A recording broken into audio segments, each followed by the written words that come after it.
दोस्तों, हमारी इस कहानी की बेहतरीन शुरुआत जापान के एक दूर और शांत गांव से होती है। यहाँ 5 साल का एक छोटा बच्चा मिनाटो अपने दादाजी के साथ अपने खानदानी घर में कुछ सामान जमाने में मदद कर रहा है। वो खुशी से फूलों के गमले घर के अंदर बने मंदिर तक ले जाता है।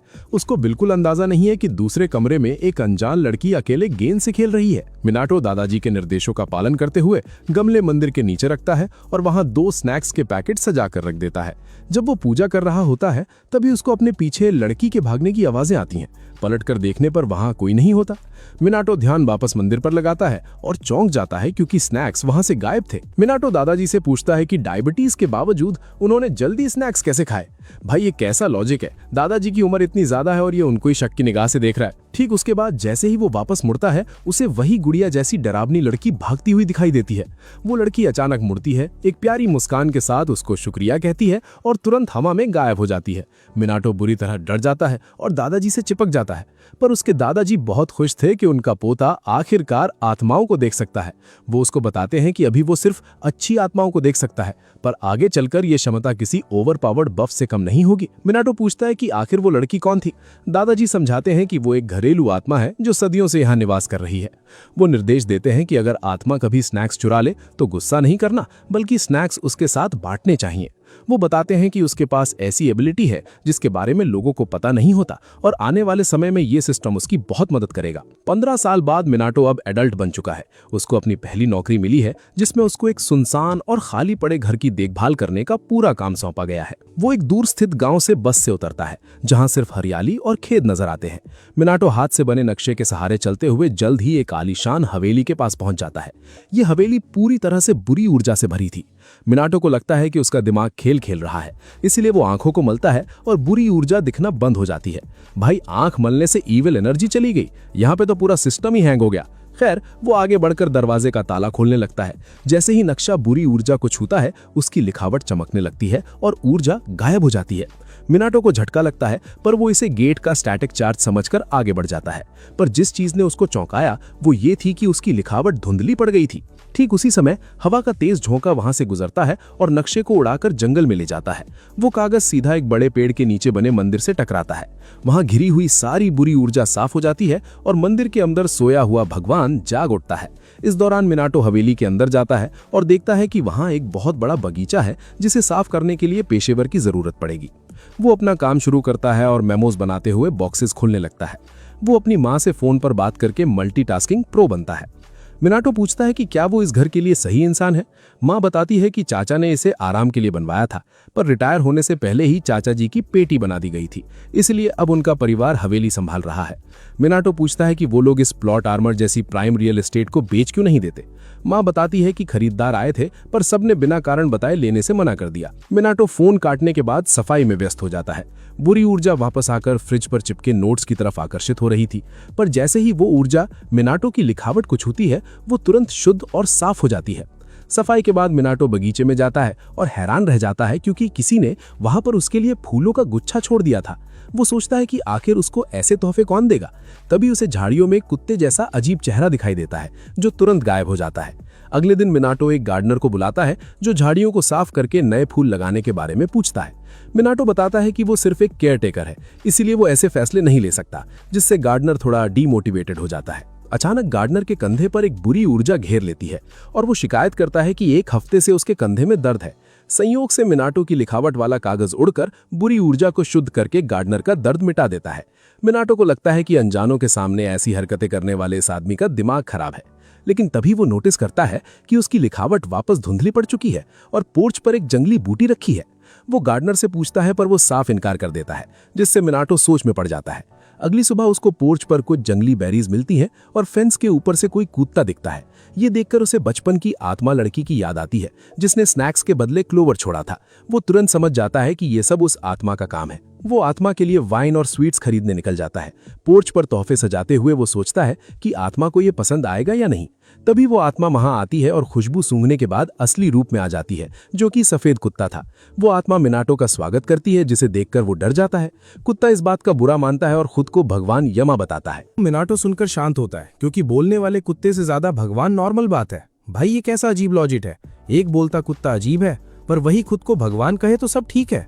लगता है राइटर का सिस्टम ही हैंग हो गया है। यामा चौंक जाता है, पर उसका ध्यान रखे हुए स्वादिष्ट खाने पर फोकस था। मिनाटो बताता है उसने ये सब तोहफों का शुक्रिया अदा करने खरीदा है। यामा मीट मजे से खाने लगता है। मिनाटो वाइन पीने का पूछता है, पर यामा बताता है कि आत्माओं के डॉक्टर ने शराब से मना किया है। सही है भाई, इनका मेडिकल बफ चल रहा है गांव में।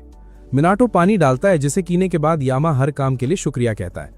वो समझाता है कि कमजोरी में बुरी आत्माओं ने गांव पर कब्जा किया। उन आत्माओं ने यामा को बांधा था, पर मिनाटो ने बुरी ऊर्जा शुद्ध करके उसको आजाद किया। इसको कहते हैं एकदम असली ओवरपावर्ड एंट्री।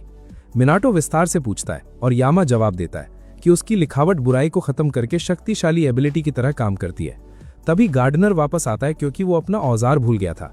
मिनाटो घबराता है कि इस विशाल कुत्ते की क्या सफाई देगा, पर कोई इंसान यामा को देख नहीं सकता था। प्लॉट आर्मर हो तो ऐसा ही हो। मिनाटो खाली कटोरा देखकर स्पार्कलिंग वाटर डालता है। इसे चखते ही यामा के जिस्म में झुरझुरी दौड़ जाती और फिजी ड्रिंक पसंद आती है। मिनाटो पूछता है लिखावट आत्माओं की पेटी कैसे बना सकती है। यामा पूछता है क्या किसी ने उसकी लिखावट की तारीफ की थी। उसको याद आता है कि बहुत समय पहले अनजान व्यक्ति ने तारीफ की थी। उसने परिवार के बिजनेस के लिए बेहतरीन नेम प्लेट तराशी थी। रहस्यमयी ग्राहक ने नेम प्लेट वहां से कभी ना हटाने की सलाह दी थी। भाई रैंडम आदमी ज्ञान दे गया और इसने मान लिया। उस आदमी ने मिनाटो को नए घर के लिए नेम प्लेट्स बनाने को प्रेरित किया था। यामा समझ जाता है उस रहस्यमयी आदमी के पास आत्मिक ऊर्जा देखने की शानदार एबिलिटी होगी। मिनाटो बताता है कि नई नेम प्लेट्स बनाना उसका शौक बन गया। उसने हवेली के लिए नेम प्लेट्स बनाए हैं। यामा उनको दरवाजे पर लगवाता है। जैसे ही वहां पर लगाता है, हवेली के चारों तरफ शक्तिशाली बैरियर बन जाता है। मिनाटो हैरान होता है, पर यामा समझाता है ये परफेक्ट बफ देगा और बुरी ऊर्जा रोकेगा। कुछ दिनों बाद यामा स्नैक्स खाते हुए तेज चमकने लगता है। पहले भगवान था और अब इसको पोकेमॉन बना दिया। यामा बताता है खाना और इज्जत मिलने से ताकत वापस आ रही है। मिनाटो उसको ज्यादा इज्जत देने का फैसला करता है, लेकिन वो चमक बर्दाश्त नहीं कर पाता और यामा को रोशनी बंद करने कहता है। ठीक उसी समय एक्सॉर्सिस्ट की टीम गोदाम में बुरी आत्माओं से लड़ रही थी। मुख्य लीडर तगड़ी ताकत से आत्माओं को हमेशा के लिए कैक करता है, पर एक आत्मा बच निकलती और गांव की तरफ भागती। एक्सॉर्सिस्ट पीछा करता और घबराता कि वो मिनाटो पर हमला करेगी, पर सबसे चौंकाने वाली बात तब होती है जब वो आत्मा मिनाटो से टकराती है। वो आत्मा गायब होकर अपना टिकट कटवा लेती है।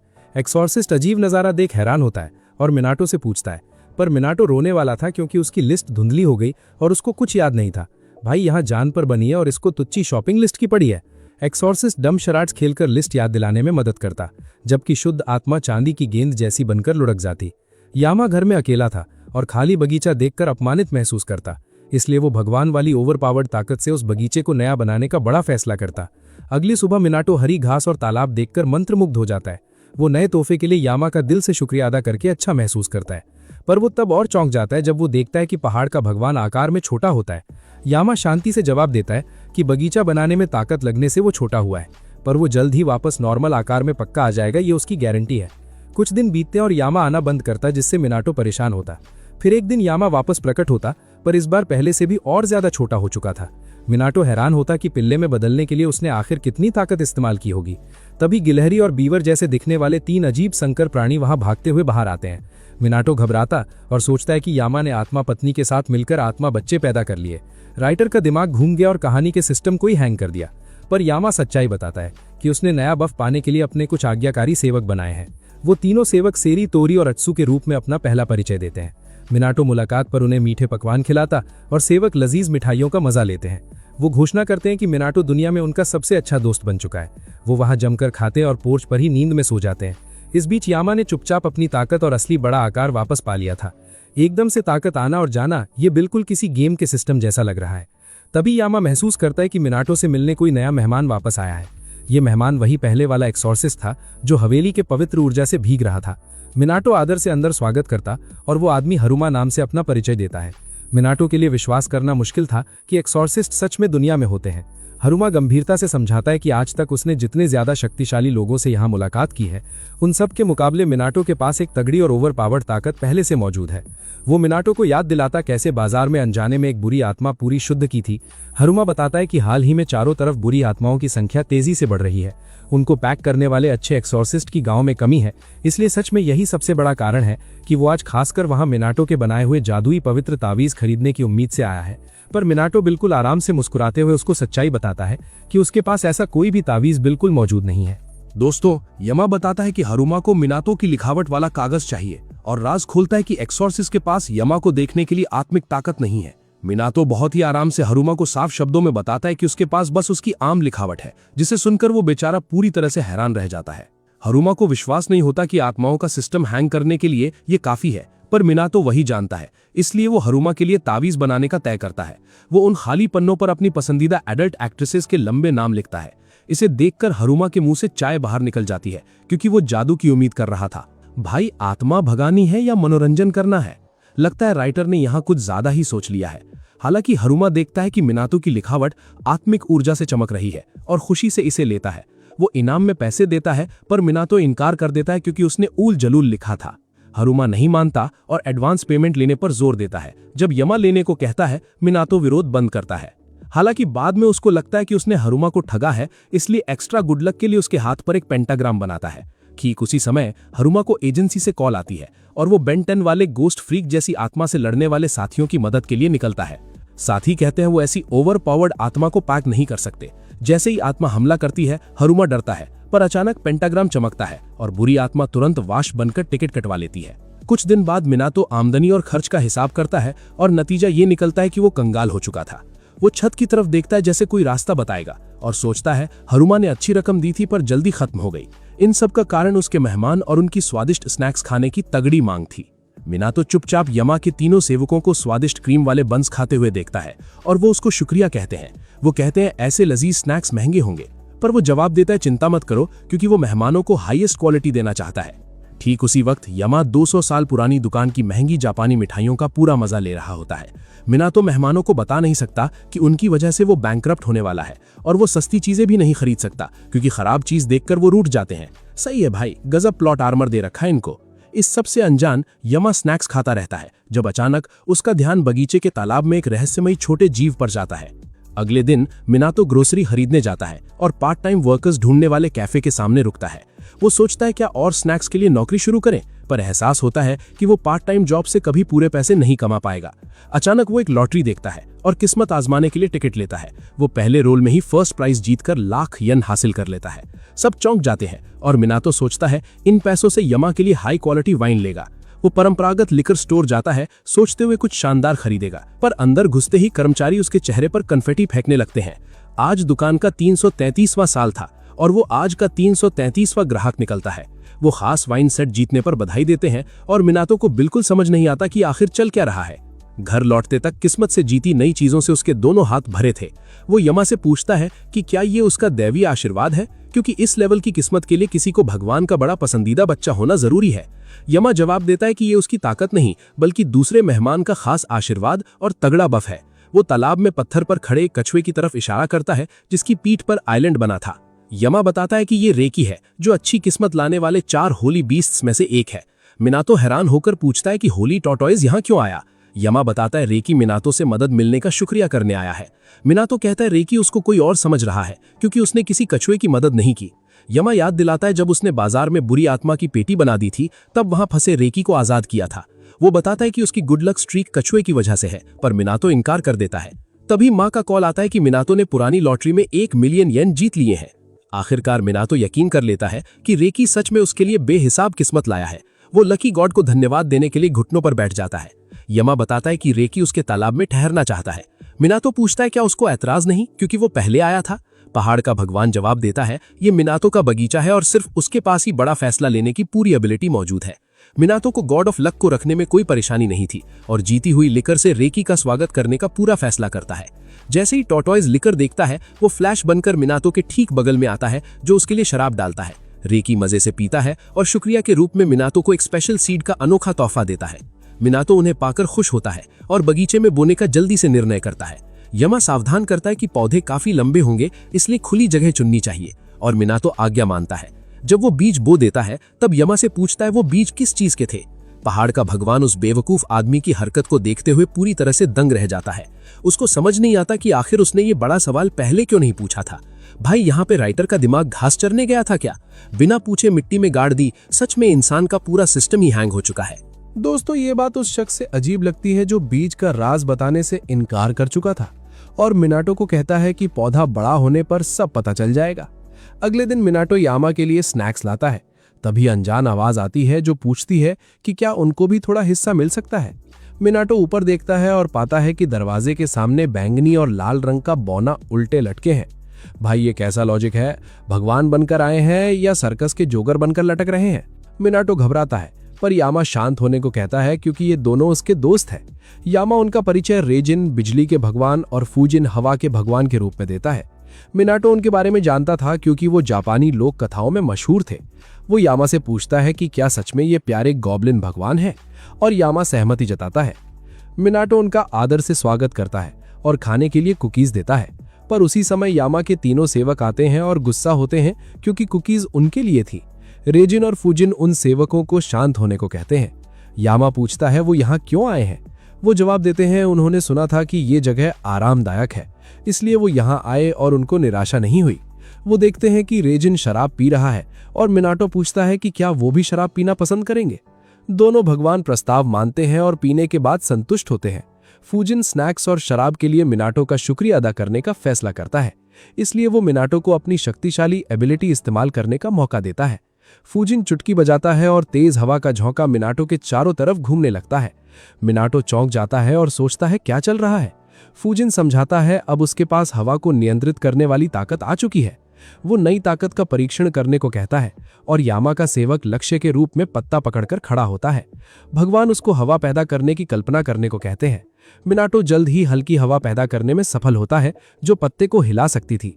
मिनाटो को ताकत मिलने पर खुशी होती है, पर फूजिन और यामा समझाते हैं कि ये सिर्फ शुरुआत है, उसको और शक्तिशाली बनने के लिए अभ्यास करना होगा। मिनाटो कहता है वो अभ्यास करेगा और ताकत का इस्तेमाल बगीचे से सूखे पत्तों को साफ करने में करेगा। भाई इसने तो ओवरपावर्ड ताकत को झाड़ू पोछा वाला सिस्टम बना दिया। भगवान भी उलझन में पड़ जाते हैं। दूसरी तरफ हरीमा नाम का एक्सॉर्सिस्ट हाथ पर बने निशान की वजह से एक्सॉर्सिस्ट्स की दुनिया का वन पंच मैन बन चुका है। उसने तावीज वाली ताकत का इस्तेमाल करते रहने के लिए दिनों से अपना हाथ नहीं धोया है। साफ सफाई का सिस्टम हैंग कर दिया है, पर अब वो शक्तिशाली निशान धुंधला पड़कर खत्म होने वाला था। ठीक उसी वक्त उसको किसी दूसरे एक्सोर्सिस्ट की चिल्लाने की आवाज आती है। वो भागता है और देखता है एक आदमी दीवार से चिपका है, जबकि डरावना भूत उस पर हमला करने की कोशिश कर रहा है। वो आदमी डरकर अपनी साथी लड़की को ताना मारता है और मदद करने को कहता है, पर वो लड़की इतनी डरी हुई थी कि हिलना मुमकिन नहीं था। भूत उस बाल वाले आदमी पर हमला करता है। आदमी समझ जाता है कि अब उसकी पेटी बना दी जाएगी, पर आखिरी मौके पर हरीमा एंट्री लेता है और मिनाटो वाले तावीज से भूत को पूरी तरह से पैक कर देता है। वो बाल वाला आदमी जिसका नाम अकीजो था इस घटना को देखता है। मिशन पूरा होने के बाद वो साथी को आदेश देता है कि वो हरीमा के मेमोज के बारे में बताए, जिसने अचानक उसे बेहतरीन एक्सॉर्सिस्ट बना दिया है। वो जवाब देती है उसे सिर्फ इतना पता है कि हरीमा को नोट्स हाल ही में मिले हैं। अकीजो उसे नक्कारा आलसी कहकर कॉलर पकड़ लेता है। वो औरत दुखती रग पर हाथ रखकर पूछती है कि क्या वो हरीमा से जल रहा है क्योंकि वो उससे ज्यादा शक्तिशाली है। ये बात अकीजो को गुस्सा दिलाती है और वो औरत मौका देखकर भाग जाती है। अकीजो अकेला रह जाता है और हरीमा को कोसते हुए कसम खाता है कि वो उससे कभी नहीं हारेगा। मिनाटो के घर बारिश खत्म होती है और वो पाता है कि उसका बगीचा बारिश से प्रभावित नहीं हुआ है। यामा समझाता है कि ऐसा इसलिए है क्योंकि उसका बगीचा अब पवित्र जमीन बन चुका है और प्राकृतिक घटनाएं असर नहीं डालेंगी। मिनाटो प्रभावित होता है, तभी उसकी निगाहें रेकी पर जाती हैं, जो बगीचे में पौधे को घूर रहा था। मिनाटो समझ जाता है कि ये वही जगह है जहां उसने कल बीज बोया था और आज वो इतना बड़ा हो चुका है। मिनाटो पेड़ के बारे में जानने को बेचैन होता है और यामा बताता है कि ये कैम्फर टी है जिसे कुसुनो की पेड़ भी कहा जाता है। इत्तेफाक से यही मिनाटो के खानदान का नाम था। यामा कहता है ये पवित्र जमीन में उगा हुआ पवित्र पेड़ है, पर मिनाटो गहराई नहीं समझ पाता। वो बस जानता है पेड़ों को पोषण और पानी की जरूरत होती है, इसलिए वो तुरंत औजार की तरह उसको पानी देने लगता है, जबकि अभी बारिश हुई थी। लगता है राइटर ने कुछ ज्यादा ही सोच लिया, प्लॉट आर्मर देकर पेड़ उगा रहा है। अगले दिन मिनाटो को माँ द्वारा भेजा गया सामान मिलता है और हाइकिंग जैकेट देखकर यामा पूछता है कि क्या वो पहाड़ पर चढ़ने की योजना बना रहा है। मिनाटो जवाब देता है कि वो यामा के पहाड़ पर चढ़ना चाहता है और उसके मंदिर में जाकर सम्मान देना चाहता है। यामा चेतावनी देता है कि पहाड़ पर चढ़ना आसान नहीं होगा, पर मिनाटो ने सामान तैयार कर रखा था। यामा बीते समय को याद करके भावुक होता है, जब लोग नियमित रूप से मंदिर आते थे पर अब कोई नहीं आता। वो मिनाटो को बताता है कि उसके आज्ञाकारी सेवक रास्ता दिखाने में मदद करेंगे। अगले दिन मिनाटो चढ़ाई शुरू करता है और चढ़ाई सच में मुश्किल थी। मिनाटो सेवकों के पीछे चलते हुए नदियों और गुफाओं को पार करके एक छोटे से लकड़ी के मंदिर तक पहुंच जाता है। वो तुरंत मंदिर की सफाई शुरू करता है और सेवक भी मदद करते हैं। वो कहते हैं यामा साफ मंदिर देखकर खुश होगा। सफाई पूरी होने के बाद वो एक साथ बैठकर स्नैक्स का मजा लेते हैं। तभी अचानक एक डरावनी चीख हवा में गूंज उठती है। यमा के आज्ञाकारी सेवक उस चीख का पीछा करते हुए आगे निकल जाते हैं और हमारा भोला भाला मिनातो उनके पीछे पीछे दौड़ता है। वहां वो देखता है कि उन सेवकों का सामना एक काली धुंध से हो रहा है, जो एक भयंकर शक्तिशाली बुरी आत्मा का रूप ले लेती है। वो आत्मा अचानक एक सेवक पर हमला करती है, जो बेचारा डर के मारे उड़कर सीधा मिनातो की गोदी में आकर छुप जाता है। मिनातो उस खौफनाक बुराई को देखकर चौंक जाता है। सेवक उससे पूछते हैं कि क्या उसको दिख नहीं रहा कि ये पूरा इलाका बुरी ऊर्जा से भरा हुआ है। मिनातो बड़े ही आराम से जवाब देता है कि वो एक आशावादी इंसान है, इसलिए उसको सिर्फ अच्छी चीजें दिखती हैं, पर अगर ये बुराई उसे दिख रही है तो जरूर ये बहुत ज्यादा ओवरपावर्ड होगी। भाई ये कैसा लॉजिक है? मतलब बुराई इतनी तगड़ी होनी चाहिए कि वो अंधे को भी दिख जाए। सेवक उसकी बातों से पक जाते हैं और पूछते हैं कि क्या उसके पास उसका नोटपैड है, क्योंकि इस लड़ाई में वही उनका असली सिस्टम है। मिनातो तुरंत अपनी नोटपैड निकालकर कुछ लिखता है और डरते डरते उस बुरी आत्मा के पास जाता है, पर उसके सामने खड़े होने की उसकी हिम्मत जवाब दे रही थी। तभी उसके दिमाग की बत्ती जलती है और वो नोटपैड के पन्ने फाड़कर हवा में उछाल देता है। वो फुजिन की एबिलिटी का इस्तेमाल करके हवा के झोंके से उन पन्नों को आत्मा की तरफ फेंकता है। उनमें से सिर्फ एक पन्ना आत्मा से टकराता है और वही काफी था उस बुराई को शुद्ध करने के लिए। वो बुरी आत्मा तुरंत गायब हो जाती है और उसके अंदर कैद एक दिव्य शक्ति आजाद हो जाती है। एक सुनहरी गेंद जमीन पर गिरती है और एक अजीब से प्राणी का रूप ले लेती है, जिसे देखकर मिनातो हैरान था। वो उस मिथिकल प्राणी के पास जाकर उसका हाल पूछता है, पर वो शर्मीला जीव तुरंत वहां से भाग जाता है और एक पल में झरने के ऊपर चढ़ जाता है। मिनातो खुश होता है कि उसने किसी की मदद की और सुकून से घर लौट आता है। अगले दिन यमा उसका शुक्रिया अदा करता है मंदिर की सफाई के लिए। मिनातो कहता है कि ये कोई बड़ी बात नहीं थी। वो फिर उस आत्मा के बारे में पूछता है जिसे उसने जंगल में बचाया था। यमा जवाब देता है कि जल्द ही वो सब समझ जाएगा। मिनातो का ध्यान फिर उस कैम्फर ट्री पर जाता है जिसने बढ़ना बंद कर दिया था, जबकि पिछले कुछ दिनों में वो बहुत तेजी से बढ़ा था। सेवक उसे समझाते हैं कि पवित्र पेड़ों के बढ़ने का तरीका आम पेड़ों से अलग होता है, इसलिए चिंता करने की कोई बात नहीं। तभी रेकी उसके पास आता है, पर मिनातो को कछुए की भाषा समझ नहीं आती, इसलिए वो यमा की मदद लेता है, जो बताता है कि कोई मेहमान आया है। मिनातो दरवाजे पर जाता है तो सामने एक विशाल ड्रैगन खड़ा था।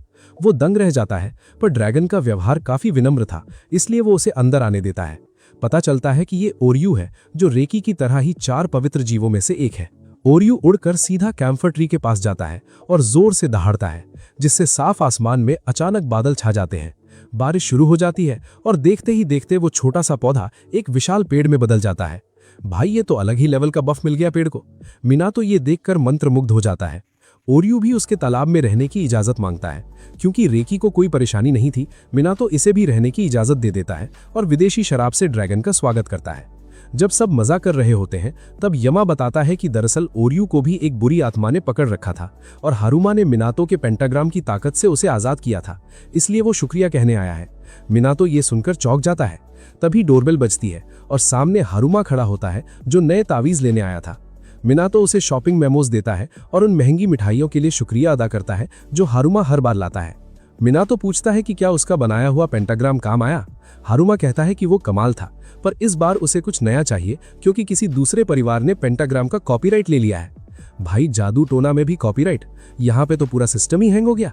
मिनातो उसकी मांग पर उसके हाथ पर एक ग्रिड बना देता है। हारुमा अपने पुराने संस्था में वापस जाकर अपने पुराने साथी से बात करता है, जिसे वो अपने सारे राज बताता है।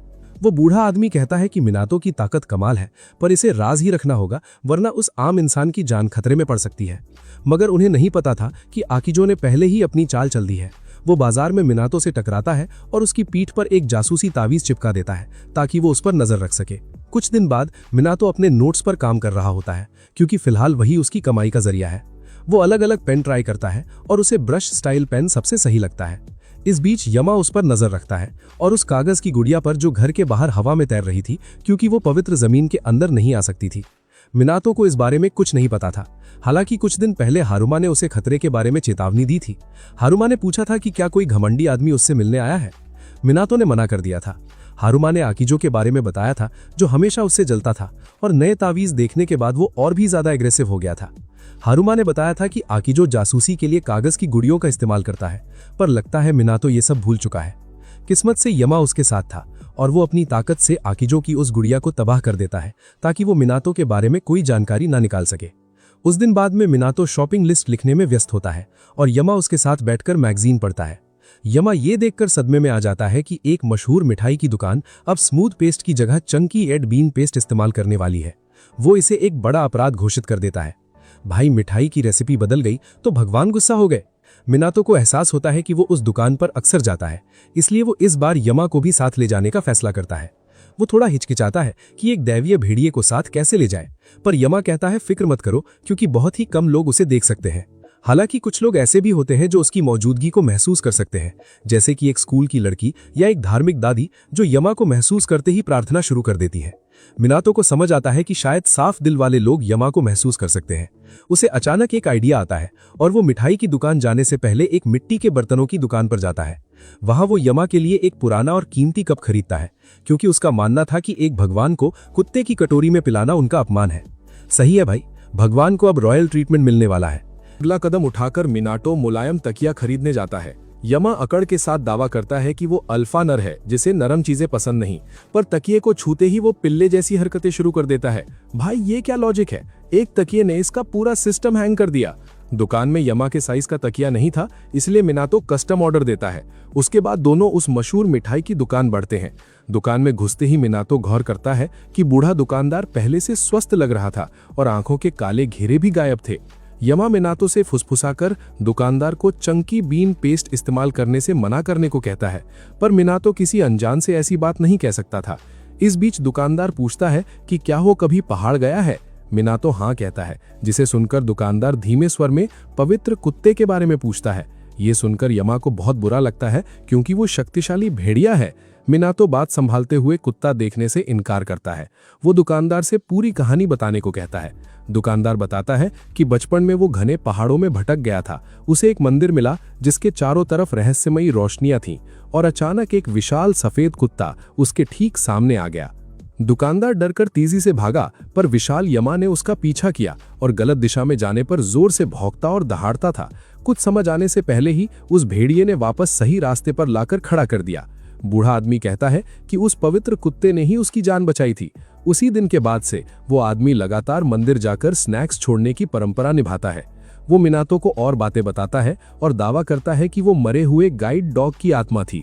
भगवान को गाइड डॉग बना दिया। यमा बहुत अपमानित महसूस करता है, पर चुप रहता है। मिनातो दुकान से बाहर निकलकर दुकानदार के स्वस्थ होने की बात फिर दोहराता है। तभी यमा असलियत बताता है कि दुकानदार को भयंकर बीमारियां हैं जो उसकी जिंदगी खा रही हैं।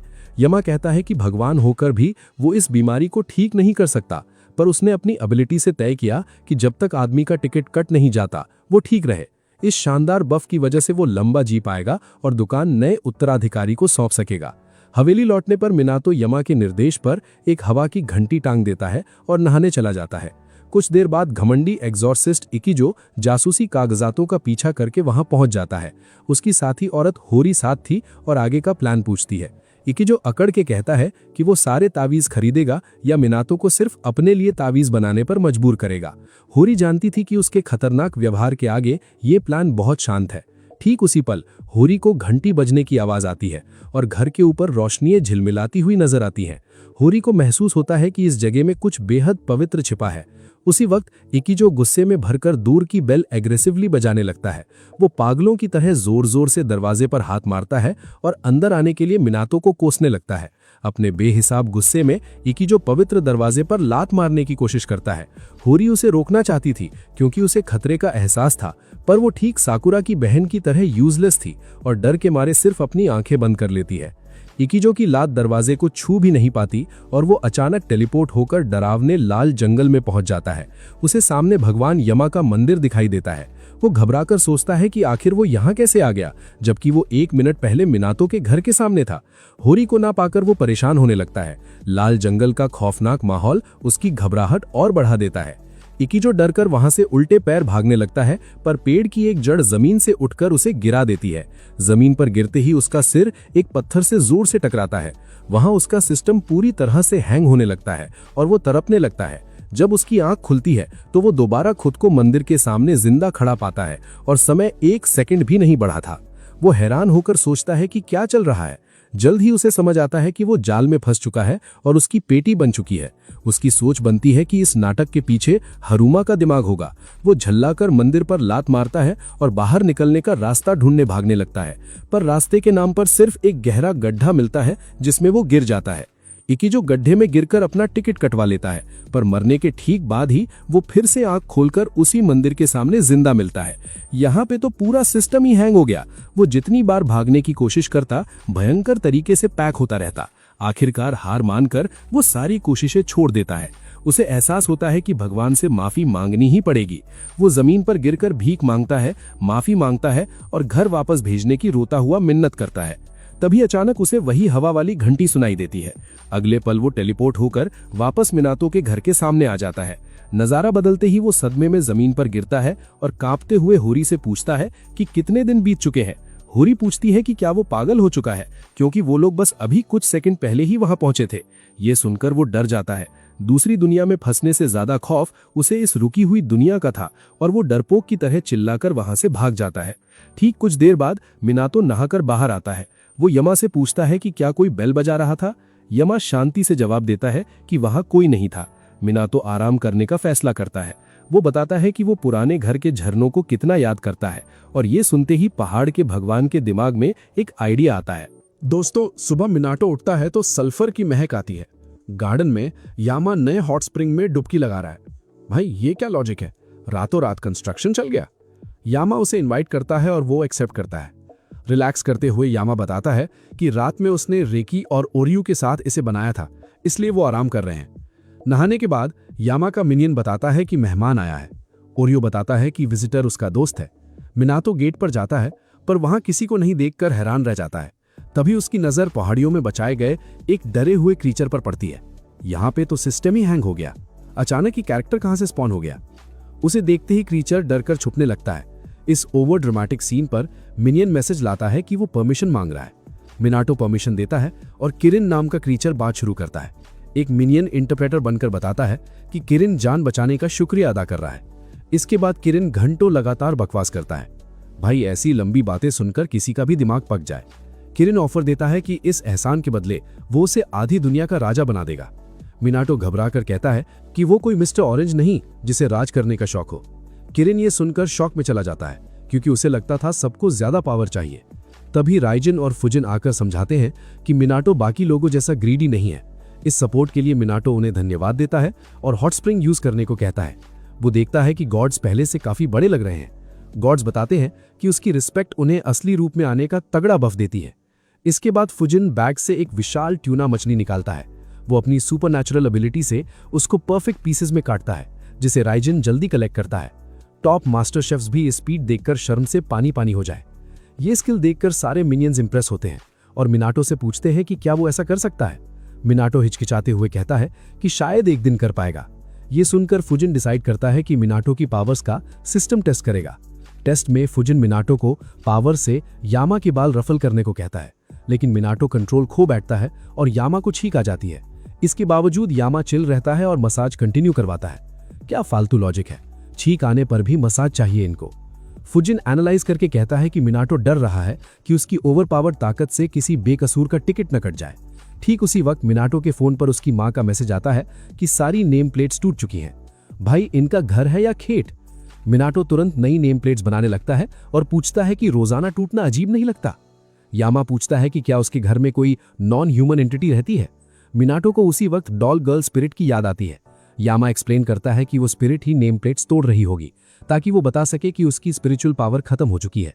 मिनाटो तय करता है कि वो नई नेम प्लेट्स तुरंत भेज देगा। अपनी स्किल्स अपग्रेड करने के चक्कर में वो यामा से पूछता है कि क्या वो बेहतर चीज बना सकता है। यामा कहता है कि एबिलिटीज इंप्रूव करनी पड़ेंगी।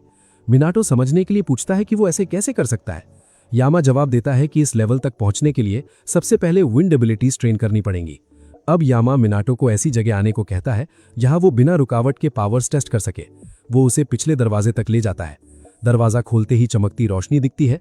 अंदर कदम रखते ही वो एक डिवाइन गेट को पार करके सीधे एक घने जंगल में पहुंच जाता है जहां पेड़ है।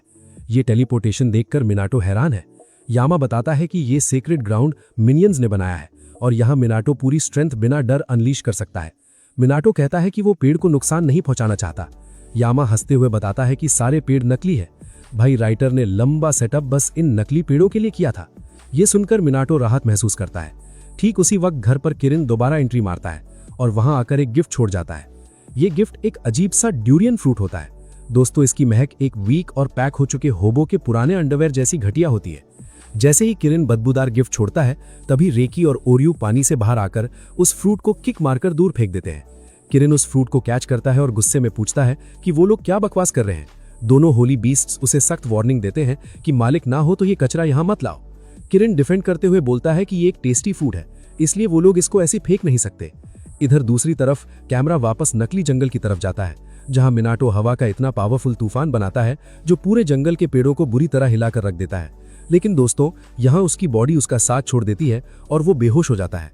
राइटर ने तगड़ी पावर दे दी पर स्टैमिना भूल गया। यामा उसे वापस घर के अंदर लेकर आता है। होश आने के बाद मिनाटो डिसाइड करता है कि उसे हार्ड ट्रेनिंग करनी होगी।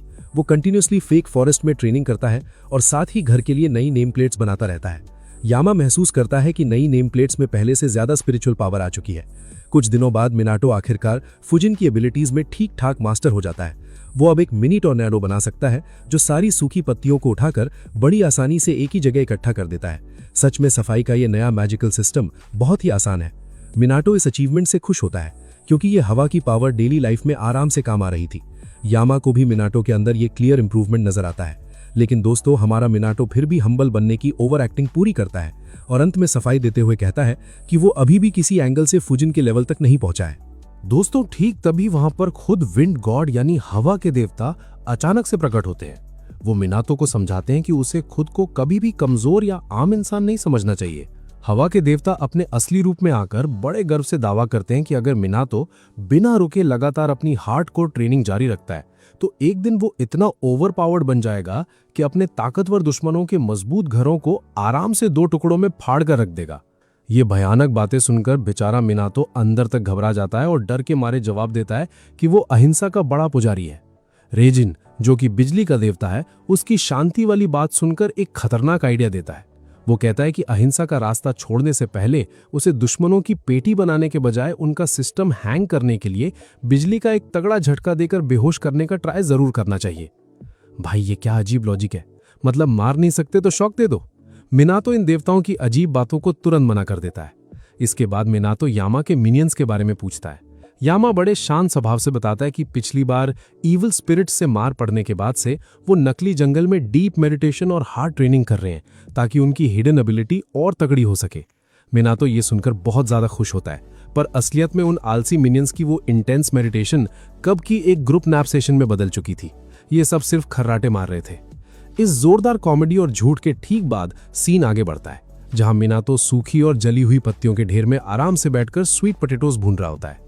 यामा और ओरियो इन गर्मा गर्म स्वीट पोटैटोज का पूरा मजा लेते हैं, जबकि रेकी को इसमें कोई इंटरेस्ट नहीं होता और उसे शराब पीना ज्यादा पसंद आता है। तभी अचानक से बैठे हुए रेजिन और फुजिन का बड़ा ईगो हर्ट हो जाता है और वो अकड़ते हुए बोलते हैं कि वो लोग मिनाटो से बहुत ज्यादा बेहतर और टेस्टी स्वीट पोटैटोज भूनकर दिखा सकते हैं। अपना लाइव और तगड़ा डेमो दिखाने के लिए फुजिन तुरंत अपनी पावर से उन्हें हवा में उठाता है और ठीक उसी स्पीड से रेजिन उन पर करंट मारता है। पर भाई, यहाँ तो इन ओवर स्मार्ट देवताओं का पूरा सिस्टम ही हैंग हो जाता है और खाने की चीज पूरी तरह कोयला बन जाती है। मिनाटो इनका ये ओवर कॉन्फिडेंट नेचर देखकर काफी ज्यादा निराश हो जाता है।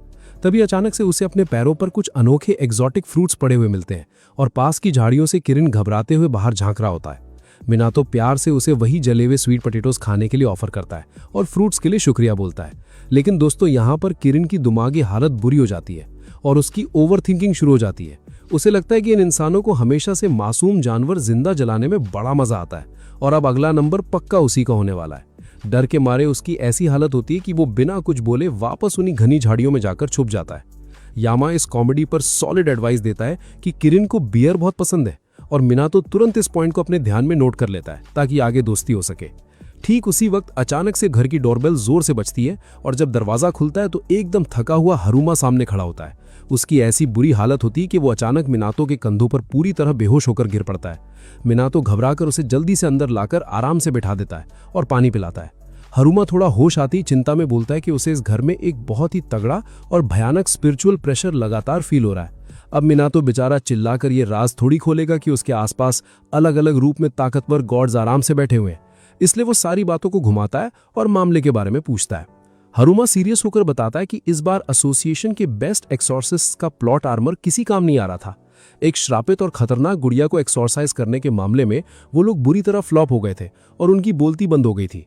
अब उस दुष्ट आत्मा ने पूरे के पूरे मंदिर पर ही अपना कब्जा जमा लिया है और वहां सब तरफ सिर्फ काला और पॉइजनस ईविल ऑरा फैला दिया है।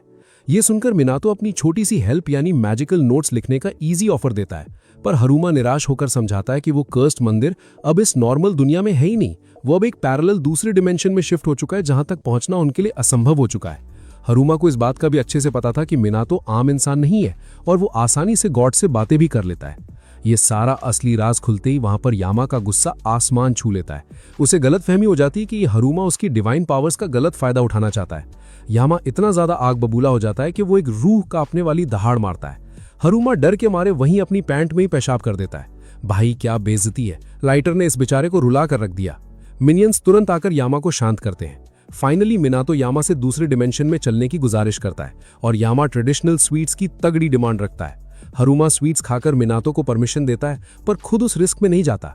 वो अपने मिनियंस को भेजता है ताकि उनकी असली ट्रेनिंग का रिजल्ट दुनिया को दिख सके। मिनातो अपनी स्लिप रेडी करके निकलता है और रास्ते में उन भुक्कड़ मिनियंस को एप्पल पाइस खिलाता है। खाते वक्त कौओं का झुंड उन्हें मंदिर तक रास्ता दिखाता है। वहां का ईविल ऑरा बहुत भयानक था। हरुमा कॉल पर फाइनल वार्निंग देता है कि अगर प्लॉट आर्मर खत्म हो जाए तो चुपचाप भाग जाना और खुद को सेफ रखना, क्योंकि ये उनका काम नहीं है। दोस्तों, मिनातो हरुमा को भरोसा दिलाता है कि वो अपना बेस्ट देगा और दरवाजे को खोलने की पूरी कोशिश करता है, लेकिन हैंडल पकड़ते ही उसे एक भयानक झटका लगता है जो उसे पीछे फेंक देता है। भाई ये क्या लॉजिक है, दरवाजा है या कोई हाई टेंशन बिजली का खंबा? तभी यामा के मिनियंस आगे आते हैं और मिनातो से कहते हैं कि वो उसकी हेल्प करेंगे। वो मिलकर अपनी डिवाइन एनर्जी का तगड़ा बफ यूज करते हैं और उस भारी दरवाजे को दूसरे डिमेंशन के लिए खोल देते हैं। ये जगह ईवल एनर्जी से भरी थी। मिनातो अंदर दौड़ता है और वहां एक डरावना मंदिर पाता है। मिनियन सीरियसली बताते हैं कि इस पूरे डार्क सिस्टम का असली सोर्स इसी मंदिर के अंदर छिपा हुआ है। अचानक हवा में तैरती ढेर सा ही ईवल स्पिरिट्स अटैक करने के लिए सीधा मिनातो की तरफ आती हैं। मिनातो बिल्कुल सही वक्त पर एक मैजिकल नोट निकालता है और हवा के झोंके से उन सबको दूर उड़ा देता है। जैसे ही स्पिरिट्स गायब होती हैं, कंट्रोल की हुई गुड़ियां बेजान होकर जमीन पर गिर जाती हैं। अगली वेव आने पर मिनियंस आगे बढ़कर दुश्मनों की आसानी से पेटी बना देते हैं। तभी एक मिनियन वार्निंग इग्नोर करके ओवर कॉन्फिडेंस में आगे बढ़ता है। अचानक एक आधी एक्सरसाइज की हुई डॉल उस पर हमला करती है। किस्मत से दोस्त बाल नोचकर उसका टिकट कटने से बचा लेते हैं। दोस्तों, असली मुसीबत तो अभी बाकी थी, क्योंकि ईविल स्पिरिट्स का भयानक बॉस अचानक बाहर आ जाता है। वहां सभी को रियलाइज होता है कि ये ईविल स्पिरिट का बॉस आखिर कितना ओवरपावर्ड है। अगले पल वो तेजी से आसमान में उड़ने लगता है और ऐसी चीख निकालता है जिसे सुनकर किसी का भी पूरा सिस्टम हैंग हो जाए। मिनातो इस फाइट को पैक करने के लिए मेमोज उछालता है और विंड पावर्स का यूज करके उन्हें शूट करता है, लेकिन बॉस का प्लॉट आर्मर बहुत तगड़ा था। वो बालों से सारे टैलिस्मैन्स फाड़ देता है और मिनियंस को हवा में फेंक देता है। लगता है राइटर ने इस बॉस को अलग ही स्टेरॉइड्स दिए हैं। इसके तुरंत बाद जायंट स्पिरिट मिनातो को पकड़कर बालों के बीच कैद कर लेता है। बाल कसने लगते हैं और मिनातो डर जाता है कि उसका परमानेंटली टिकट कट जाएगा। इस भयानक क्राइसिस में वो आखिरी उम्मीद के साथ यामा को पुकारता है, जो दूसरे डिमेंशन से उसकी आवाज आराम से सुन लेता है। भाई, इनका ये सुपरनैचुरल नेटवर्क कनेक्शन सच में क्या गजब का है। ठीक उसी वक्त छोटे मिनियंस मिनातो के पास आते हैं और यामा की रॉ पावर को अपनी बॉडी से चैनल करते हैं। इस भयानक अटैक से उस बॉस को ट्रिमेंडस डैमेज मिलता है। ये अटैक उस ईविल स्पिरिट को पूरी तरह इमोबिलाइज कर देता है और वो जमीन पर गिर जाता है। मिनातो इस फाइनल ट्रैप से आजाद होता है और डायरेक्टली उस डॉल पर स्पेल लिखकर उसे एक्सरसाइज कर देता है। खतरा ओवर होने पर मिनियंस बताते हैं कि मंदिर में और ईविल एनर्जी है। मिनातो अंदर जाता है और उसे एक ऑर्ब मिलता है। मिनियंस बताते हैं कि ये करप्टेड माउंटेन गॉड है। वो समझाते हैं कि अगर वो इस गॉड को सेफली फ्री करने में कामयाब हो जाए तो प्रॉब्लम हमेशा के लिए सॉल्व हो जाएगी। मिनातो काम शुरू करता है, पर पॉकेट में एक भी टैलिस्मैन नहीं होता। पर लक देखो, वो अपना पर्सनल नोटपैड साथ ही लाया था। वो उस गॉड को प्योरीफाई करने के लिए लगातार दर्जनों टैलिस्मैन्स बनाता है, पर सारी लिखावट हवा में फेड हो जाती है। यहाँ पे तो इनकी एबिलिटी ही फेल हो गई। अचानक ऑल्टरेट डिमेंशन बुरी तरह टूटकर बर्बाद होने लगता है। इसी हंगामे के बीच एक मिनियन मिनातो की हुडी के अंदर गिरता है, जहां उसे एक अनोखा पत्ता मिलता है।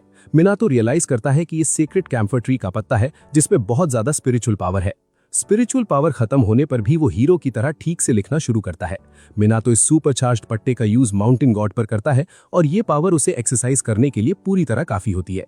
माउंटेन गॉड फाइनली शराब से फ्री होता है और मिनातो ग्लोइंग ऑर्ब को उठा लेता है, पर ये डिमेंशन तेजी से कोलैप्स हो रहा था और बाहर निकलने का टाइम नहीं बचा था। दुनिया टूट रही थी, तभी अचानक एक विशाल पेड़ उनके ऊपर गिरने लगता है, जिसे देखकर मिनातो डर जाता है। लेकिन तभी एक बड़ा चमत्कार होता है। वो लंबा पेड़ और पास का घर अचानक 2 टुकड़ों में चिर जाता है और मिनातो सीधा जमीन पर गिरता है। जब उसे होश आता है तो वो जमीन पर उसी टूटे मंदिर के सामने सेफली पड़ा होता है। तभी रेजिन और फुजिन वहां स्टाइलिश एंट्री लेते हैं और अपना एपिक एक्शन एक्सप्लेन करते हैं। वो कहते हैं कि अगर मिनातो और ज्यादा ओवरपावर्ड होता तो वो भी किसी दुश्मन का घर आसानी से स्लैश कर सकता था। भाई, इन ताकतवर गॉड्स का ईगो आखिर कभी कम क्यों नहीं होता? मिनातो उन्हें इस रेस्क्यू के लिए शुक्रिया कहता है और वापस अपने घर लौट आता है। अगले दिन हरुमा दोबारा आता है और कल की मदद के लिए शुक्रिया बोलकर महंगी स्वीट्स का एक बैग गिफ्ट करता है। मिनातो उस बेचारे को बारबेक्यू पार्टी में खुशी से ज्वाइन करने का ऑफर देता है, पर हरुमा तुरंत घबराकर उसे रिजेक्ट कर देता है। उसको पिछली बार देखे गए यामा के उस भयानक गुस्से का गहरा पीटीएसडी था। राइटर ने इसे बिल्कुल ही डरपोक और कॉमेडी कैरेक्टर बना दिया है। मिनातो अकेला अंदर जाता है जहां बाकी सब मस्त होकर बारबेक्यू पार्टी एंजॉय कर रहे होते हैं। यामा अपना बारबेक्यू छोड़कर महंगी स्वीट्स मजे से खा रहा होता है।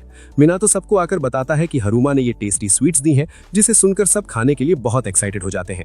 रेकी और ओरियो आराम से शराब पीने में पूरी तरह बिजी थे, जबकि रेजिन और फुजिन गर्म हॉट स्प्रिंग्स में नहा रहे थे। मिनातो उन दोस्तों के लिए ठंडी बूज लाता है। डरपोक किरिन उन्हें दूर से चुपचाप और डर के साथ घूर रहा था। मिनातो आगे बढ़कर उसे बुलाता है और प्यार से बियर ऑफर करता है। बियर की बात सुनते ही किरिन की अंदर की हिम्मत बढ़ती है। वो दोस्ती और गिफ्ट के रूप में एक बदबूदार ड्यूरियन फ्रूट आगे बढ़ाता है, पर रेकी तुरंत वहां आकर उस बदबूदार कचरे को अपने घुटने से जोरदार लात मारकर हवा में दूर फेंक देता है और उसे पूरी तरह से बहुत कड़ी फटकार लगाता है। दोस्तों, किरिन चिल्लाता है कि डूरियन एक बहुत इज्जतदार फल है। ये बोलकर वो फल को वापस रेकी की तरफ किक मारता है। रेकी दोबारा उसे किक करता है, पर किरिन भी वॉलीबॉल का प्रो खिलाड़ी बन चुका था। वो आगे बढ़कर वापस हिट करता है। भाई, ये क्या लॉजिक है? इन बीस्ट्स ने सेक्रेड ग्राउंड को वॉलीबॉल कोर्ट बना दिया। तभी ओरियो इस मैच में शामिल होता है और पंच मारकर उस डूरियन को दूर फेंकता है। लेकिन अगले पल वो रोता है और शिकायत करता है कि हाथों से भयानक बदबू आएगी। यहाँ पे तो पूरा सिस्टम ही हैंग हो गया। मिनातो हाथातों पर हंसने लगता है। तभी नजर कैम्फर ट्री से गिरती पत्तियों पर पड़ती है। वो पेड़ को मुश्किल में हेल्प करने के लिए धन्यवाद देता है। अचानक यामा के मिनियंस आवाज लगाते हैं, क्योंकि ऑर्ब ग्लो कर रहा था। देखते ही देखते ऑर्ब बेबी चिकन में ट्रांसफॉर्म हो जाता है। यामा मैजिक देखकर बताता है कि ये होली बीस्ट्स में से आखिरी सदस्य है, जिसे फीनिक्स कहते हैं। मिनातो फीनिक्स को खुशी से वेलकम करता है। कुछ दिनों बाद मिनातो यामा के लिए मार्केट से फ्यूजन डेजर्ट्स लाता है। इन्हें खाते ही बड़ा चमत्कार होता है, जिसे देखकर सभी शॉक्ड रह जाते हैं। स्ट्रॉबेरी और रेड बीन पेस्ट का कॉम्बिनेशन खाते ही यामा अचानक इंग्लिश लैंग्वेज में बात करना शुरू करता है। लगता है राइटर ने कुछ ज्यादा ही सोच लिया। एक वुल्फ गॉड मिठाई खाकर अंग्रेज बन गया। मिनातो डिजर्ट मेकर का शुक्रिया अदा करता है, जिसने सख्त गॉड को खुश किया। पर तभी ध्यान फीनिक्स पर जाता है, जो आसपास के बर्ड्स का अनडिस्प्यूटेड किंग बन चुका था। मिनातो तुरंत यामा से बर्ड्स की बातों को ट्रांसलेट करने को कहता है। वुल्फ गॉड बताता है कि फीनिक्स चिड़ियों को चर्पिंग सिखा रहा है। वो बेबी चिकन डुओलिंगो आउल का कजिन बनकर उन्हें वॉइस थ्रो कंट्रोल पर लेसन्स देता है। ये चमत्कार था कि कुछ चिड़िया बातों को समझकर परफेक्ट चर्प निकालती हैं, लेकिन आखिरी चिड़िया इस ट्रेनिंग में फेल हो जाती है और ऐसी आवाज निकालती है जिससे फीनिक्स को किडनी में एन्यूरिज्म होने लगता है। मिनातो बर्ड लैंग्वेज नहीं समझता, इसलिए आराम से एक्सचेंज एंजॉय करता है। वो गार्डन में चल रहे स्प्रिंग सीजन और आराम फरमा रहे गॉड्स को देखकर रिलैक्स कर रहा था, पर उन्हें शहर के ऊपर बने खतरनाक होल का आइडिया नहीं था। दूसरी तरफ हारुमा स्प्रिंग सीजन से खुश नहीं था। मौसम की वजह से माइनर इविल स्पिरिट्स बाहर आती हैं, जिन्हें अकेले एक्सरसाइज करना पड़ता था। वो अपने पार्टनर के साथ काम करता है, जो स्पिरिट्स खाने के लिए शार्क और पेंगुइन समन करता है। लेकिन जैसे ही दोनों आसान जॉब फिनिश करते, हारुमा को नई मिशन का मैसेज मिलता। इनका प्लॉट आर्मर इनको आराम नहीं दे रहा था। अगले दिन मिनातो बाहर शॉपिंग करने जाता है और जैसे ही सामान लेकर लौटने वाला होता है, लोग उसको अजीब नजरों से देखते हैं। लोग लाउडली बर्ड विस्परर और बैटमैन की सस्ती कॉपी यानी पिजन बॉय कहते हैं, क्योंकि वो पक्षियों की भीड़ से घिरा था। मिनातो अचानक मिली अनवांटेड अटेंशन से घबरा जाता और भाग निकलता ये ड्रामा देखकर। रास्ते में मिनातो की मुलाकात लोकल गार्डनर से होती है, जिसने हेज को क्रीपी मैस्कॉट्स में बदल दिया था। मिनातो रिस्पेक्टफुली ग्रीट करता है और पूछता है कि उसने हेज अजीब क्यों बनाया। गार्डनर बताता है कि ओनर ने पूरी क्रिएटिविटी दिखाने की फ्रीडम दी थी। वो बताता है कि जब से मिनातो के गार्डन में काम किया है, तब से उसकी किस्मत और हेल्थ बढ़िया चल रही है। वो फिट महसूस करता है। पर तभी कबूतरों का झुंड स्टैचूज पर बैठता है और मिनाटो निकल जाता है ताकि मेहनत पर वाइट कलर ना हो। इधर घर पर यामा अचानक डार्क एनर्जी महसूस करता है तेज। मिनियंस आकर असली डेंजर की वार्निंग देते हैं कि पहाड़ों में काफी अबैंडन डिवाइन रेल्म्स ओपन हो रहे हैं और मिनाटो अभी तक घर नहीं लौटा। यामा कॉन्फिडेंटली समझाता है कि जब तक डैडी यहाँ मौजूद है डरने की जरूरत नहीं है। वो खुद इन रेल्म्स को अकेले हैंडल करने का डिसीजन लेता है और आसमान में उड़ते हुए निकल जाता है। उसके मिनियंस भी पीछे उड़ चलते हैं। मिनाटो पैदल वापस आ रहा था जब अचानक नजर पड़ती है कि पक्षी गायब हो चुके हैं। वो इस घटना से कंफ्यूज था, तभी रेजन और फुजिन सीधा टेलीपोर्ट होकर उसके सामने आते टिकते हैं। वो दोनों उसे तेजी से घर भागने को कहते हैं ताकि किसी वजह से वहां पेटी न बन जाए। वो वार्न करते हैं कि आज अबैंडन डिवाइन रेल्म्स और इविल स्पिरिट्स का आउटब्रेक स्टार्ट हो चुका है। मिनाटो इस डिवाइन रेल्म्स वाले कॉन्सेप्ट को ठीक से नहीं समझ पाता। गॉड्स उसे डिटेल में क्लियर करते हैं कि दुनिया में मिलियन गॉड्स हैं और उनके खुद के अनोखे रेल्म्स यानी सेक्रेड ग्राउंड्स मौजूद हैं। इनमें से कुछ पुराने रेल्म्स को गॉड्स अबैंडन कर देते हैं और वो रैंडम जगहों पर खुल जाते हैं। तभी आसमान में अचानक पोर्टल ओपन होता है, तेजी से हमेशा की बुराई को फैलाने के लिए। रेजन तुरंत थंडर स्ट्राइक का यूज करता है और पोर्टल सील कर देता है। मिनाटो मैजिक देखकर हैरान था।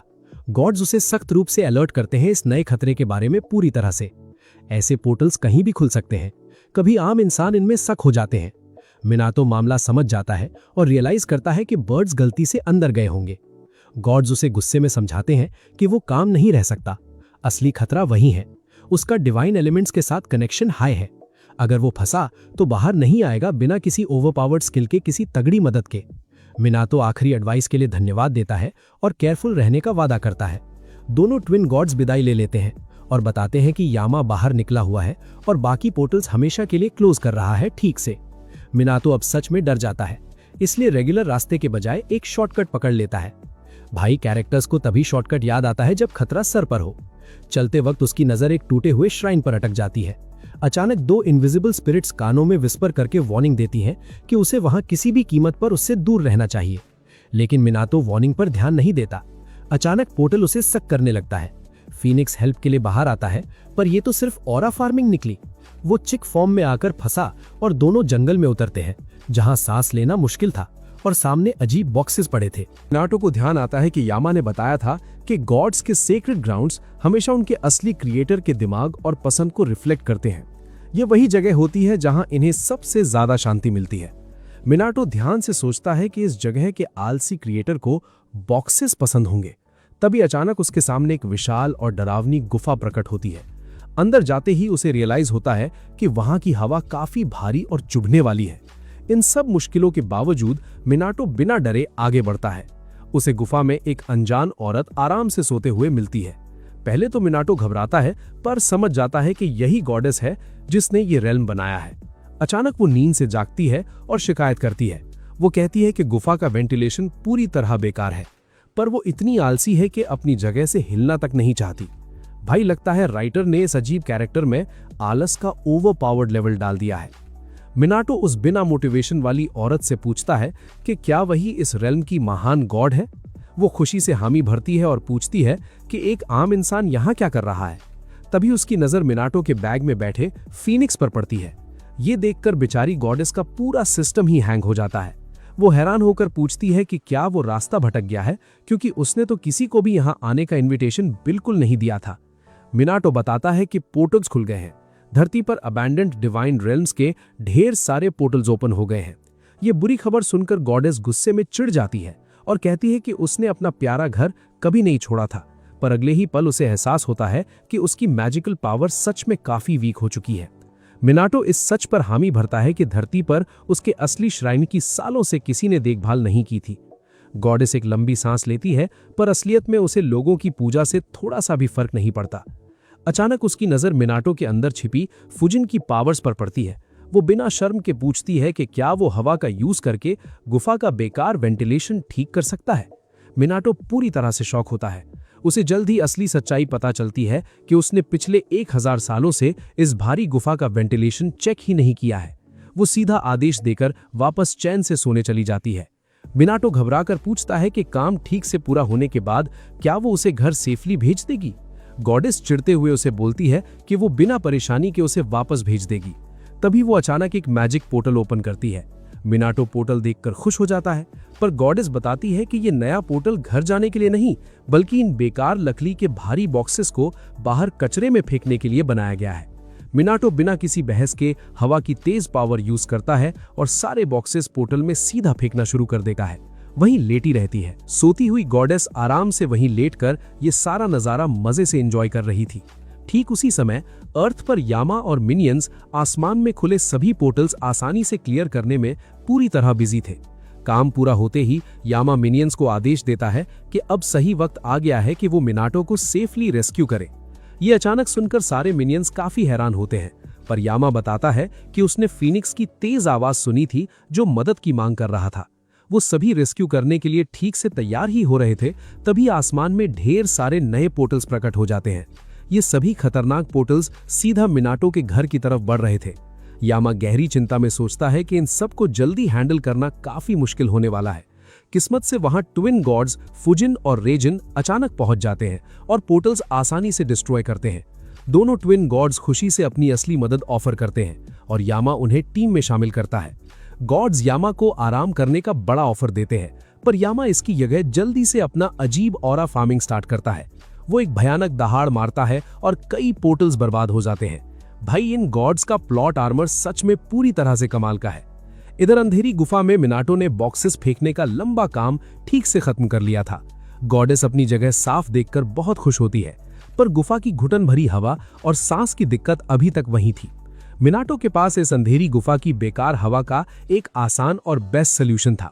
वो गार्डन से लाए गए सेक्रेड कैम्फर लीव्स का चमत्कारी मैजिक जल्दी यूज करता है, जिससे पल भर में गुफा की नेगेटिव हवा सेफली गायब हो जाती है।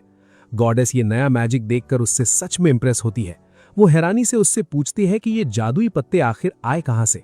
मिनाटो उसे गार्डन के सेक्रेड ट्री के बारे में ठीक से बताता है। वो हामी भरता है कि कुछ देर पहले इन्हीं पत्तों ने उसकी जान बचाई थी। गॉडेस लालच में बचे हुए सारे पत्ते मांगती है और मिनाटो तुरंत दे देता है। गॉडेस पत्ते को सूंघती है और रिवॉर्ड में उसको अपनी पावर देने का मन बनाती है। बिना कोई कंसेंट लिए वो अपनी उंगली मिनाटो के सर पर ठीक से रखती है और वायरलेसली अपनी असली पावर ट्रांसफर करती है। ये देखकर मिनाटो डर के मारे घबरा जाता है।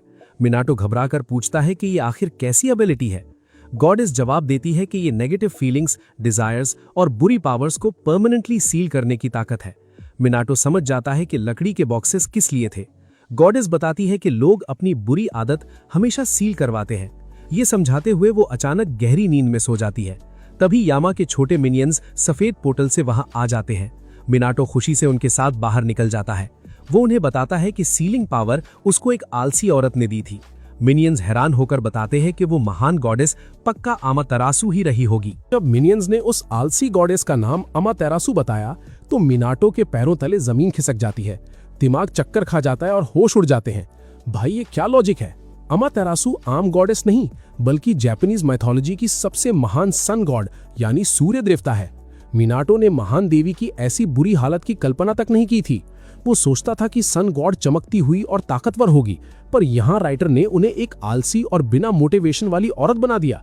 लगता है राइटर ने कुछ ज्यादा ही सोच लिया। ये कैसा प्लॉट आर्मर है जहां देवी खुद अपने गुफा का कचरा साफ नहीं कर सकती। मिनाटो को यकीन नहीं हो रहा था कि उसने पावरफुल गॉड के सामने बॉक्सेस फेंकने का काम किया। उसका सिस्टम ही खबर से हैंग हो चुका था। खैर, इस शॉक से बाहर आकर वो सभी आराम से अपने घर की तरफ वापस चलने लगते हैं। रास्ते में चलते हुए मिनाटो के दिमाग में बड़ा सवाल आता है। वो उन मिनियंस की तरफ घूमता है और हैरानी से पूछता है कि आखिर उन लोगों ने इस अनजान और छुपे हुए डिवाइन रेल्म में उसे ढूंढा कैसे। उस रेल्म का तो रास्ता नहीं पता था। मिनियंस गर्व से जवाब देते हैं कि जब फीनिक्स ने पूरे जोर से चीख मारी तो उसकी लाउड आवाज ने उन्हें मिनाटो की आखिरी लोकेशन का एग्जैक्ट आइडिया दे दिया। ये सच्चाई सुनकर मिनाटो को फाइनली बड़ी बात समझ आती है। उसे रियलाइज होता है कि वो बेबी चिकन वहां बिना वजह सुपर सैयन मोड में नहीं बदला था। मिनाटो ने गलती से सोच लिया था कि फीनिक्स सिर्फ दबदबा बनाने के लिए ऑरा फॉर्मिंग कर रहा था, पर असलियत में उस समझदार पक्षी ने अपनी बची हुई पावर सिर्फ इसलिए लगाई ताकि मिनियंस सिग्नल ट्रीज कर सकें।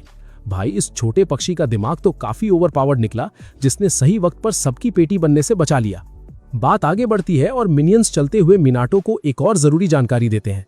वो कहते हैं कि उसको असली शुक्रिया तो उन इनविजिबल हवा के स्पिरिट्स यानी विंड स्पिरिट्स का करना चाहिए, क्योंकि असलियत में उन्हीं हवा की आत्माओं ने ही यामा के मिनियंस को इस खतरनाक रास्ते पर गाइड किया था, जिसकी वजह से वो सही वक्त पर मिनाटो को रेस्क्यू करने पहुंच पाए। ये अनोखी बात सुनकर मिनाटो का दिमाग पूरी तरह कंफ्यूज हो जाता है। उसका अजीब सा चेहरा देखकर मिनियंस खुद उससे क्रॉस क्वेश्चन पूछते हैं। वो पूछते हैं कि जब वो उस खतरनाक डिवाइन रेल्म के अंदर शक हो रहा था तब क्या उसने आसपास अजीब आवाजें नहीं सुनी थी। ये सवाल सुनते ही मिनाटो के दिमाग की बत्ती जल जाती है। उसे तुरंत पुरानी घटना क्लियरली याद आ जाती है, जहां दो अनजान आवाजें उसके कानों के पास विस्पर करके उसे आगे बढ़ने से रोक रही थी और खतरे की सॉलिड वार्निंग दे रही थी। मिनियन समझाते हैं कि अभी उसके लिए हवा में मौजूद उन आत्माओं को प्रॉपरली नोटिस करना मुश्किल होगा, लेकिन मिनियंस उसे गाइड करते हुए बताते हैं कि अगर वो अपना ध्यान एक जगह पर लगाएगा और डीपली फोकस करेगा तो वो उन आत्माओं को क्लियरली सुन पाएगा और शायद देख भी लेगा। मिनाटो उनकी सॉलिड एडवाइस को बिना सवाल के फॉलो करता है। वो आंखें बंद करता है और अपनी सुपर नेचुरल एबिलिटी का यूज करते हुए जितना हो सके हार्ड फोकस करने की कोशिश करता है। कड़ी मेहनत के बाद आखिरकार वो उन विंड स्पिरिट्स की आवाजों को सुनने में कामयाब हो जाता है। वो हवा की आत्माएं आपस में बात कर रही थी और बहुत खुश थी कि मिनाटो इस खतरे के बाद भी सेफली बच गया और उसका टिकट नहीं कटा। मिनाटो की आंखें अभी भी उन छुपे हुए स्पिरिट्स को देखने में फेल हो रही थी, पर उसके दिल में उनके लिए रिस्पेक्ट थी। वो पूरे सम्मान के साथ उन विंड स्पिरिट्स को सच्चा धन्यवाद देता है, क्योंकि उन्हीं की मदद से वो अबैंडन डिवाइन रेल्म से सेफली वापस लौटने में सफल हो पाया था। दोस्तों, इस इमोशनल आभार के बाद हमारा मिनाटो आखिरकार शांति के साथ अपने प्यारे घर पहुंच ही जाता है। वो वापस आते वक्त सबके मिल बांटकर खाने के लिए ढेर सारी टेस्टी और महंगी स्वीट्स लाया था। जैसे ही वो दरवाजे के अंदर कदम रखता है, उसके सामने एक बड़ा और शॉकिंग चमत्कार होता है। उसका ध्यान सीधा यामा पर जाता है और वो उसकी अनोखी हालत देखकर आश्चर्यचकित हो जाता है। महान वुल्फ गॉड यामा अब अपने ओवरपावर्ड रूप में नहीं था, बल्कि वो पूरी तरह श्रिंक होकर एक छोटे और प्यारे से पपी के रूप में बदल चुका था। भाई, ये क्या अजीब मजाक है। राइटर ने अचानक खौफनाक भगवान को एक पालतू कुत्ता बना दिया। असलियत ये थी कि आसमान में खुले उन डेंजरस पोर्टल्स को बंद करने के चक्कर में यामा ने अपनी सारी डिवाइन पावर पूरी तरह एग्जॉस्ट कर दी थी, जिसकी वजह से उसका सिस्टम हैंग हो गया और वो पपी बन गया। यामा उस छोटे रूप में भी अपना ईगो मेंटेन रखता है और कॉन्फिडेंटली दावा करता है कि अगर वो मिनाटो के लाए हुए उन स्पेशल डेजर्ट्स को खा लेगा तो वो जल्द ही अपनी खोई हुई पावर वापस पा लेगा। यामा बड़ी अकड़ के साथ कहता है कि मिठाई खाते ही वो बिना किसी देरी के अपने उस ग्लोरियस और डरावने रूप में वापस लौट आएगा। लेकिन मिनाटो उस गॉड की ऐसी छोटी हालत देखकर अपनी हंसी कंट्रोल नहीं कर पाता। वो मजे लेते हुए यामा पर कमेंट करता है कि उसका ये छोटा साइज सच में बहुत अडोरेबल और प्यारा लग रहा है। मिनाटो यहाँ तक बोल देता है कि उसका ये छोटा साइज बाकी दूसरे गॉड्स के साथ ठीक से खेल कूद करने के लिए बिल्कुल परफेक्ट है। लेकिन दोस्तों, यामा को मिनाटो का ये सार्कास्टिक मजाक पसंद नहीं आता। उस गॉड का ईगो इस बात से बुरी तरह हर्ट हो जाता है। वो गुस्से में फुफकारते हुए मिनाटो को सख्त वार्निंग देता है कि वो एक बहुत ही इज्जतदार और ताकतवर माउंटेन गॉड है, ना कि कोई सड़क पर घूमने वाला आम सा पपी। उसकी एक क्यूट गुस्से वाली बात पर यह अनोखा और मजेदार एपिसोड वहीं पर अपनी एंडिंग की तरफ पहुंच जाता है। दोस्तों, इस सीरीज का ये चैप्टर सच में काफी धमाकेदार और एक्शन से भरा था। अगर आपको इस एपिसोड का मजेदार नैरेशन और बैकग्राउंड स्टोरी पसंद आई हो तो इस चैनल को सब्सक्राइब जरूर करें और वीडियो को लाइक करें। अपना वक्त देने के लिए शुक्रिया और मिलते हैं अगले मजेदार वीडियो में।